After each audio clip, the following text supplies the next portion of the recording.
17ই December গভীর রাতে টঙ্গী ময়দানে ঘুমন্ত এবং ইবাদতরত মুসলিমদের ওপর সাদিয়ানি সন্ত্রাসী ওয়াসিফ গ্যাং কর্তৃক অতর্কিত হামলা এবং হত্যার প্রতিবাদে বিক্ষোভ সমাবেশ করেছে পিরোজপুরের উলামা মাশায়েখ ও সর্বস্তরের তৌহিদি জনতা।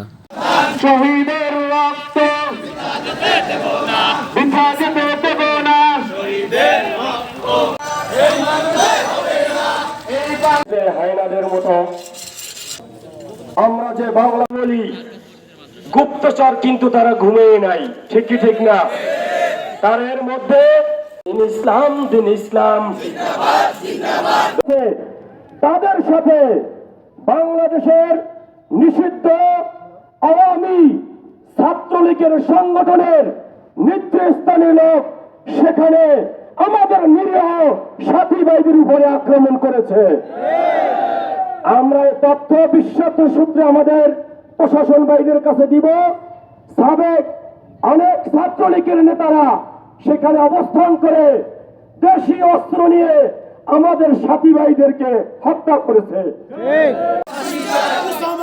ফাঁসি চাই, ফাঁসি ফাঁসি ফাঁসি চাই, ফাঁসি ফাঁসি ফাঁসি চাই।